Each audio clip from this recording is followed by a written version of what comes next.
नमस्कार, राजस्थान सुपर 100 देख रहे हैं आप। मैं हूं आपके साथ मनीष शर्मा। चलिए शुरू करते हैं सुपरफास्ट खबरों का सिलसिला।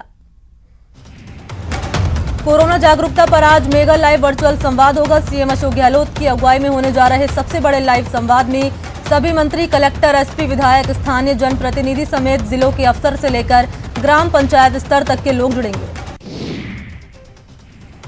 वर्चुअल संवाद सुबह 11:30 बजे शुरू होगा। इसमें देश के जाने माने doctor Randeep Guleria, doctor Devi Shetty, doctor SK Sarin और डॉक्टर नरेश त्रेहान कोरोना पर संवाद करेंगे। इस संवाद में कोरोना की वर्तमान स्थिति, राजस्थान सरकार की कोशिश और तैयारियों पर चर्चा होगी। कोरोना बचाव और सावधानी के विकल्प पर देश के प्रख्यात डॉक्टर्स अपनी राय रखेंगे। सीएम अशोक गहलोत ने सोमवार को कृषि, उद्यानिकी, पशुपालन समेत 6 विभागों के कामकाज की समीक्षा बैठक की। सीएम ने वीसी के जरिए योजनाओं की प्रगति का फीडबैक लिया। सीएम ने स्टाम्प ड्यूटी पर लगने वाले 20% सरचार्ज का 50% पैसा गौ संरक्षण पर खर्च करने का फैसला किया। इस सरचार्ज का 50% पैसा गौशालाओं के अनुदानक के रूप में दिया जाएगा। सीएम ने कृषक कल्याण कोष के फसल बीमा के लिए राज्यांश के रूप में 250 करोड़ रुपए देने की मंजूरी दी। कृषक कल्याण कोष से डिग्गी निर्माण के बकाया दायित्वों के भुगतान के लिए 9.2 करोड़ देने की मंजूरी दी। सीएम ने समीक्षा बैठक में कहा कि खेती को लाभ का व्यवसाय बनाने के लिए प्रगतिशील किसानों पर साथ मिलकर नवाचार करें। कृषि सरकार के लिए उच्च प्राथमिकता का विषय है। बैठक में मंत्री लालचंद कटारिया, उदयलाल आंजना, प्रमोद जैन भाया, सीएस राजीव स्वरूप समेत 6 विभागों के वरिष्ठ अफसर मौजूद रहे। पूर्व राज्यपाल कल्याण सिंह कोरोना पॉजिटिव पाए गए। बीजेपी के कद्दावर नेता रहे कल्याण सिंह को इलाज के लिए लखनऊ के पीजीआई में भर्ती करा दिया गया है। गहलोत सरकार ने प्रदेश के मुख्य सचिव राजीव स्वरूप का कार्यकाल 3 महीने के लिए बढ़ा दिया। इसके लिए सीएम ने केंद्र को खत लिखा। काला हिरण शिकार और आर्म्स एक्ट केस में फिल्म अभिनेता सलमान खान को जोधपुर सेशन कोर्ट ने 28 सितंबर को पेश होने के आदेश दिए हैं। सोमवार को कोर्ट में सलमान की याचिका पर काला हिरण शिकार प्रकरण और राज्य सरकार की याचिका पर आर्म्स एक्ट प्रकरण की सुनवाई पूरी नहीं हो पाई। प्रधानमंत्री नरेंद्र मोदी आज दोपहर 12 बजे वर्चुअल माध्यम से बिहार के 7 परियोजनाओं का उद्घाटन और शिलान्यास करेंगे। इनमें जल आपूर्ति, सीवरेज ट्रीटमेंट और रिवर फ्रंट डेवलपमेंट से संबंधित परियोजनाएं शामिल हैं। संसद के मॉनसून सत्र का आज दूसरा दिन है। आज चीन से तनाव के मुद्दे पर चर्चा होगी। रक्षा मंत्री राजनाथ सिंह आज लोकसभा में लद्दाख मसले पर बयान देंगे। दोपहर 3 बजे लद्दाख में सीमा पर हालात के बारे में देश को अवगत कराएंगे। संसद में पहले दिन ही किसानों के मुद्दे पर सरकार और विपक्ष आमने सामने आ गए। इस दौरान किसानों से जुड़े 3 महत्वपूर्ण बिल सरकार की ओर से लोकसभा में पेश किए गए। सरकार के मुताबिक बिल का मकसद किसानों को उनकी फसल का उचित दाम दिलाने के लिए सीधे मिलों, निर्यातकों और खाद्य संस्करण में लगे व्यापारियों के साथ दाम तय करने का अधिकार देना है। संसद भवन में पहली बार सांसदों ने मोबाइल ऐप से अटेंडेंस लगाई और सदन में बैठे बैठे ही सवाल जवाब किए। इस दौरान सांसदों ने 2 गज की दूरी बनाकर बात करते दिखे। हरिवंश नारायण सिंह लगातार दूसरी बार राज्यसभा के उपसभापति चुने गए हैं। ध्वनि मत से हुए वोटिंग में हरिवंश ने विपक्षी उम्मीदवार मनोज झा को हरा दिया है। हरिवंश नारायण के उपसभापति चुने जाने के बाद प्रधानमंत्री नरेंद्र मोदी ने सदन में कहा कि मैं हरिवंश जी को उपसभापति चुने जाने के लिए बधाई देता हूं। पीएम मोदी ने कहा कि एक पत्रकार और समाज सेवी होने के नाते उन्हें बहुत लोग पसंद करते हैं। संसद में सोमवार को राजस्थानी भाषा का मुद्दा उठा। बीजेपी सांसद जगदम्बिका पाल ने मुद्दा उठाया और राजस्थानी भाषा को मान्यता देने की मांग की। आगरा के मुगल म्यूजियम का नाम अब छत्रपति शिवाजी महाराज म्यूजियम होगा। आगरा मंडल की समीक्षा के दौरान मुख्यमंत्री योगी आदित्यनाथ ने यह फैसला किया। केंद्र सरकार ने प्याज की सभी किस्मों के निर्यात पर तत्काल प्रभाव पर रोक लगा दी। सरकार ने यह फैसला देश में प्याज की उपलब्धता को बढ़ाने और घरेलू बाजार में इसकी लगातार बढ़ती कीमत को नियंत्रित करने के लिए लिया है। सुशांत सिंह के फार्म हाउस पर एनसीबी का छापा, नशे के सामान और दवाएं भी बरामद की गई। अभिनेता सुशांत सिंह राजपूत की मौत से जुड़े ड्रग्स कनेक्शन मामले में नारकोटिक्स कंट्रोल ब्यूरो द्वारा 6 और लोगों की गिरफ्तारी के साथ अब तक 16 लोगों को गिरफ्तार किया जा चुका है। ड्रग केस में जेल में बंद रिया चक्रवर्ती ने जमानत के लिए हाईकोर्ट में अपील नहीं की। मुंबई की भायखला जेल में बंद रिया चक्रवर्ती के वकील सतीश मानशिंदे ने कहा कि बॉम्बे हाईकोर्ट में जमानत की अपील को लेकर जल्दबाजी नहीं करना चाहते। प्रधानमंत्री नरेंद्र मोदी के 70वें जन्मदिन पर भारतीय जनता पार्टी पूरे एक सप्ताह तक सेवा कार्यों का संचालन करेगी। बीजेपी के राष्ट्रीय अध्यक्ष जेपी नड्डा ने सोमवार को गौतम बुद्ध नगर जिले के छपरौली गांव से सेवा सप्ताह का शुभारंभ किया। पीएम मोदी के जन्मदिन को लेकर बीजेपी की ओर से सेवा सप्ताह का कार्यक्रम आयोजन किया जा रहा है। इस मौके पर पीएम मोदी के व्यक्तित्व पर 70 स्लाइड्स की प्रदर्शनी आयोजित की गई। सीकर में पीएम मोदी के दिवस के अवसर पर बीजेपी की ओर से सेवा सप्ताह मनाए जाने की शुरुआत हुई। पहले दिन एक स्लाइड शो का महिला मोर्चा द्वारा प्रदर्शन किया गया। खेल राज्य मंत्री अशोक चांदना ने सोमवार को बूंदी में जन सुनवाई की। इस दौरान मौके पर लोगों की समस्याओं का समाधान हुआ। पूर्व डिप्टी सीएम सचिन पायलट की सीएम को लिखे गए पत्र के बाद राज्य का कार्मिक विभाग हरकत में आया। कार्मिक विभाग ने सभी जिला कलेक्टरों को आरक्षण के संबंध में जारी दिशा निर्देशों की कठोरता से पालन करने के आदेश जारी किए। 16 सितंबर से शुरू होने वाली यूजीसी नेट की परीक्षा नेशनल टेस्टिंग एजेंसी ने सोमवार को पोस्टपोन कर दी। एनटीए ने कहा कि अब नेट की परीक्षा 24 सितंबर से शुरू होगी। फिलहाल एनटीए ने परीक्षा का विस्तृत शेड्यूल जारी नहीं किया। बता दें कि इससे पहले नेट की परीक्षा 16 से 18 सितंबर और 21 से 25 सितंबर के बीच होनी थी। कोरोना काल में राजस्थान विश्वविद्यालय की परीक्षाओं का आयोजन होने जा रहा है। आरयू की अंतिम वर्ष की परीक्षाएं 18 सितंबर से 15 अक्टूबर तक चलेंगी। यूजी, पीजी और दूसरे विषयों के करीब 2,30,000 से ज्यादा परीक्षार्थी परीक्षा में शामिल होंगे, लेकिन इससे पहले हॉस्टल खोले जाने का फैसला अभी तक नहीं हो सका, जिससे दूर दराज के इलाकों से यहां पढ़ने आने वाले छात्रों में दुविधा है।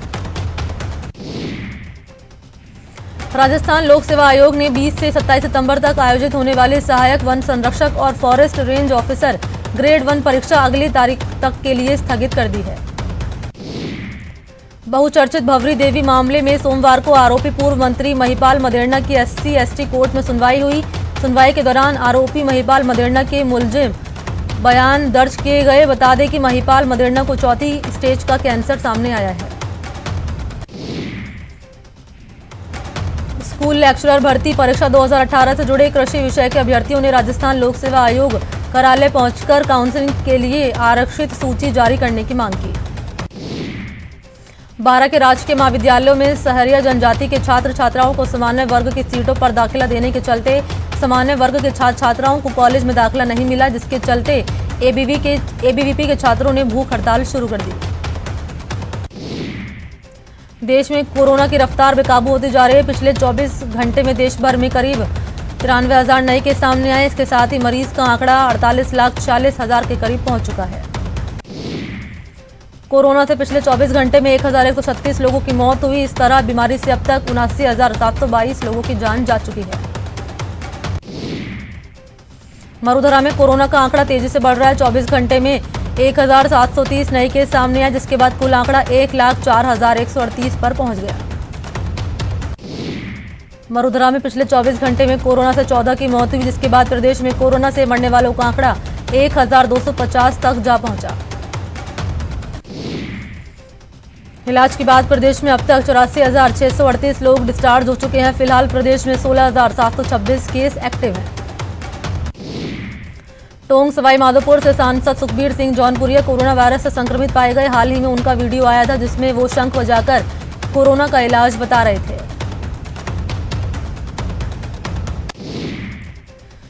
सांसद हनुमान बेनीवाल की कोरोना रिपोर्ट में भी गड़बड़ झाला नजर आया। हनुमान बेनीवाल की संसद में जांच वाली रिपोर्ट पॉजिटिव आई, जबकि जयपुर में कराई गई जांच की रिपोर्ट नेगेटिव आई है। कोरोना पॉजिटिव पाए जाने के बाद सांसद सुखबीर सिंह जौनपुरिया ने खुद को होम आइसोलेट कर लिया है।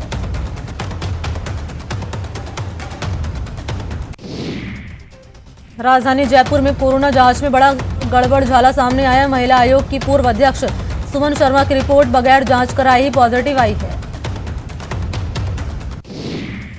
प्रदेश और राजधानी जयपुर में बढ़ रहे कोरोना संक्रमण के खतरे को ध्यान में रखते हुए अब राजधानी जयपुर में व्यापार संगठनों से शाम 7:30 बजे के बाद बाजारों को बंद करने की सहमति जताई। महासंघ की ओर से प्रशासन को इस संबंध में प्रस्ताव भी भेजा गया है। प्रदेश में स्मार्ट सिटी परियोजना के तहत एसएमएस अस्पताल में विकास के कार्य शुरू होंगे, जिसके तहत एसएमएस अस्पताल में 200 करोड़ की लागत का 15 मंजिला आईपीडी टावर और कार्डियक सर्जरी सेंटर बनाया जाएगा। प्रदेश में कोरोना मरीज की संख्या की मदद और अन्य जरूरतों के लिए राज्य सरकार के वेतन कटौती के आदेश के खिलाफ अब सरकारी कर्मचारी खुलकर सामने आ रहे हैं। सरकारी कर्मचारी सरकार के वेतन कटौती आदेश का विरोध कर रहे हैं। सीकर में सोमवार को 2 पुलिसकर्मियों समेत 44 नए कोरोना पॉजिटिव मरीज मिले। जिले में अब तक कोरोना मरीज 3,587 हो गए हैं। सीकर के स्टेशन रोड स्थित आईडीबीआई बैंक के 4 कर्मचारी कोरोना पॉजिटिव मिले। इस खबर के बाद लोगों में हड़कंप मच गया। राजसमंद के सरदारगढ़ पंचायत के सरपंच प्रवीण मेवाड़ा के जन्मदिन पर सोशल डिस्टेंसिंग की जमकर धज्जियां उड़ाई गई। कोरोना काल के दौरान 12 जिले से एक अच्छी तस्वीर देखने को मिली, जहां जिले के केलवाड़ा कोविड केयर सेंटर में मरीजों में कोरोना के खौफ को कम करने के लिए मेडिकल स्टाफ उनका मनोरंजन कर रहे हैं और उन्हें गाना सुनाकर उनका हौसला बढ़ा रहे हैं। प्रतापगढ़ में पिछले 24 घंटे में कोरोना के 25 नए मामले सामने आए, जिसके बाद जिले में मरीज की संख्या 649 हो गई है। चूरू के सुजानगढ़ में बीजेपी के सेवा सप्ताह के पहले दिन बीजेपी कार्यालय में कोरोना योद्धा के रूप में स्थानीय पत्रकारों का अभिनंदन किया गया। कोटा में सोमवार को 2 लोगों ने प्लाज्मा डोनेट कर मिसाल कायम की। जिले में अब तक 142 लोग प्लाज्मा डोनेट कर चुके हैं।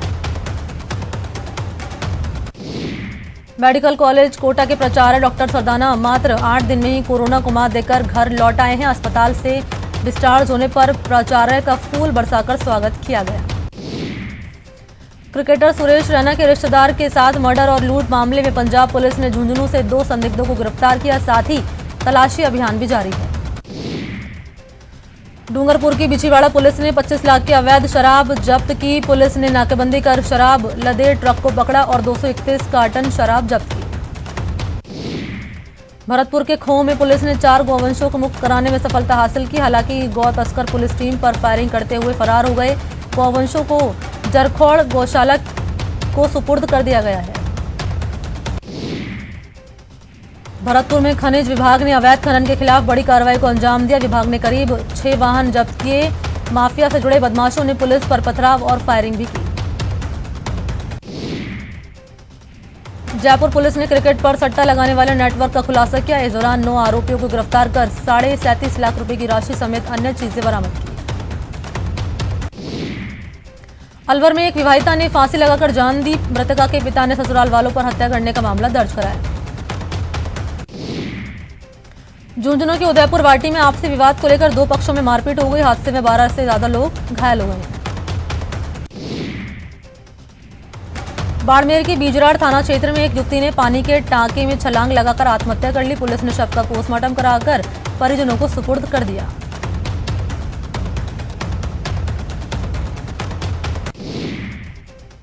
करौली में एसीबी टीम ने सपोटरा में रिश्वतखोर तहसीलदार को 8,000 की रिश्वत लेते रंगे हाथों गिरफ्तार किया। आरोपी ने पेट्रोल पंप की एनओसी देने को लेकर रिश्वत मांगी थी। जयपुर के शिवदासपुरा में डबल मर्डर से सनसनी फैल गई। अपराधियों ने मां बेटी का गला रेतकर हत्या कर दी। घर में ही दोनों के शव खून से लथपथ पाए गए। सवाई माधोपुर पुलिस ने अवैध हथियार के खिलाफ कार्रवाई करते हुए 2 लोगों को गिरफ्तार किया। दोनों के पास से देसी कट्टे बरामद हुए। भरतपुर की लखनपुर पुलिस ने हत्या के मामले में फरार चल रहे 2 आरोपियों को गिरफ्तार किया। काफी समय से ये आरोपी फरार चल रहे थे। कोटा में सोमवार को कोरोना के 140 नए केस सामने आए। जिले में अब कोरोना मरीज की संख्या 7,500 तक पहुंच गई। कोटा में कोरोना महामारी के साथ ही मौसमी बीमारी से निपटने के लिए चिकित्सा विभाग की टीम घर जाकर सर्वे कर रही है। चिकित्सा विभाग की 586 टीमों ने 9,608 घरों का सर्वे किया। सीकर के लक्ष्मणगढ़ में एक युवक ने फांसी लगाकर जान दे दी। पुलिस फिलहाल आत्महत्या के कांडों की जांच कर रही है। सीकर में एक विवाहिता ने फांसी लगाकर जान दे दी। मृतका के परिजनों ने एक युवक पर उसे परेशान करने का आरोप लगाया। बीकानेर के जामसर थाना इलाके में हुए सड़क हादसे में पूर्व देहात बीजेपी जिलाध्यक्ष सहीराम दुसाद की मौत हो गई। बताया जाता है कि तेज रफ्तार ट्रक ने कार को टक्कर मार दी। कार में सहीराम दुसाद, उनकी मां और चाची सफर कर रहे थे। हादसे में सहीराम और उनकी चाची की मौत हो गई। कोटा के मवासा में हुई चोरी का पुलिस ने खुलासा किया। पुलिस ने एक आरोपी को गिरफ्तार कर उसके पास से चोरी के 47,000 रुपए बरामद किए।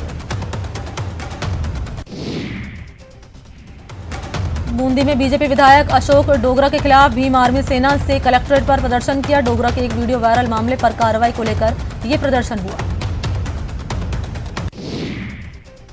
दौसा में दर्जनों किसान बाजरे की फसल लेकर जिला कलेक्ट्रेट पहुंचे और प्रदर्शन किया। किसानों ने बाजरे की फसल को लेकर कलेक्टर से मुआवजे की मांग की। सीकर में विधि महाविद्यालय के छात्रों ने परीक्षा करवाने का विरोध करते हुए कलेक्ट्रेट पर प्रदर्शन किया। चूरू के सादुलपुर में वेतन नहीं मिलने से नाराज सफाई कर्मचारी धरने पर बैठ गए। अस्थायी सफाई कर्मचारियों का आरोप है कि उन्हें पिछले 3 महीने से वेतन नहीं मिला है। चूरू के सुजानगढ़ में जलदाय विभाग के कर्मचारियों ने प्रदर्शन किया। कर्मचारियों ने वेतन कटौती के आदेश को वापस लेने की मांग की। कोटा में बिजली विभाग उपभोक्ताओं को बिल का झटका दे रहा है। सांगोद क्षेत्र के दिव्यांग ग्रामीण के एक झोपड़ीनुमा मकान का बिल करीब 86,000 रुपए आया, जिसके बाद पीड़ित ने अधिकारियों से गुहार लगाई। चूरू के सुजानगढ़ नगर परिषद के आयुक्त वाल्मीकि समाज के लोगों ने ज्ञापन सौंपा। ज्ञापन में सफाई कर्मियों से मूल कार्य करवाने की मांग की गई। कोटा में बावड़ी इलाके में निर्माण के दौरान ब्लास्टिंग की जा रही, जिसके विरोध में व्यापारियों ने पुलिस को ज्ञापन दिया है। मध्य प्रदेश के सीमावर्ती क्षेत्रों से जिला कलेक्टर्स और पुलिस अधीक्षकों की बैठक झालावाड़ सर्किट हाउस के सभागार में आयोजित की गई। बैठक में मध्य प्रदेश के उपचुनाव में कानून व्यवस्था बनाए रखने पर चर्चा की गई। कोटा में रिश्वतखोर महिला सरपंच की जमानत अर्जी को कोर्ट ने खारिज कर दी। सरपंच पर 1,000 की रिश्वत लेने का आरोप है। बूंदी में एक बहू ने अपनी सास के मकान पर कब्जा कर उसके घर से बाहर निकाल दिया। महिला की बेटियों ने न्याय की गुहार लगाई है। चूरू के सोमाड़ी गांव में बंदूक की नोक पर सास बहू को अगवा कर लूट का मामला सामने आया। पीड़िता ने पुलिस से न्याय की गुहार लगाई। अलवर के सरिस्का बाग अभयारण्य में कोरोना की वजह से पर्यटकों से होने वाली कमाई काफी प्रभावित हुई। सरिस्का में हर साल 35 से 45,000 पर्यटक आते हैं, जिनसे 80 से 90 लाख की कमाई होती थी, लेकिन इस बार कोरोना की वजह से पर्यटकों से हुई कमाई सिर्फ 10 लाख तक हुई है। शिखर धवन ने सोशल मीडिया पर वीडियो पोस्ट किया है, जिसमें वो रहाणे और अश्विन को पंजाबी स्टेप सिखाते हुए नजर आ रहे हैं। वीडियो में तीनों खिलाड़ी पंजाबी धुन पर अपने अंदाज में थिरकते हुए दिख रहे हैं। साउथ अफ्रीका के क्रिकेटर डेविड मिलर ने कहा कि धोनी जैसा फिनिशर कोई नहीं और धोनी दबाव में भी शांत रहकर आसानी से मैच जीत लेते हैं। World number 3 Dominic Thiem US Open के नए चैंपियन बने। वो यूएस ओपन सिंगल्स का खिताब जीतने वाले ऑस्ट्रिया के पहले खिलाड़ी हैं। कोरोना से ठीक होने के बाद पीएसजी के स्ट्राइकर नेमार की मैदान पर वापसी अच्छी नहीं रही। फ्रेंच लीग 1 में मार्सेल के खिलाड़ी अल्वारो गोंजालेस को थप्पड़ मारने के चलते उन्हें रेड कार्ड दिखाया गया। फ्रेंच लीग 1 में मार्सेल ने पीएसजी के खिलाफ मैच 1-0 से जीता। मैच में मार्सेल के लिए इकलौता गोल फ्लोरियन थोविन ने किया। मार्सेल की पीएसजी के खिलाफ 20 मैच में ये पहली जीत है। जापान के पूर्व प्रधानमंत्री शिंजो आबे के इस्तीफे के बाद किसान के बेटे योशिहिडे सुगा देश के नए प्रधानमंत्री बनेंगे। उन्होंने रूलिंग लिबरल डेमोक्रेटिक पार्टी के इलेक्शन में जीत हासिल कर ली है। अमेरिकी अखबार न्यूज वीक ने अपने आर्टिकल में गलवान को लेकर चौंकाने वाला खुलासा किया। इस आर्टिकल के मुताबिक 15 जून को गलवान में हुई झड़प में चीन के 60 से ज्यादा सैनिक मारे गए थे।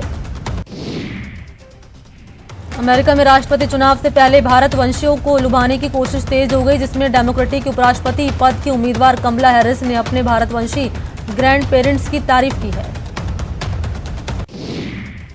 ब्रिटेन में इजाजत मिलने के बाद ऑक्सफोर्ड यूनिवर्सिटी और एस्ट्राजेनेका की कोरोना वैक्सीन का परीक्षण दोबारा शुरू हो गया। हाल ही में एक वॉलंटियर के बीमार पड़ने के बाद परीक्षण पर रोक लगा दी गई थी।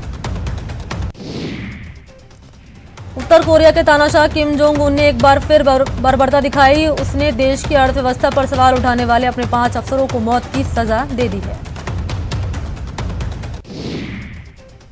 यहां रुकते हैं ब्रेक के लिए, जल्द हाजिर होते हैं।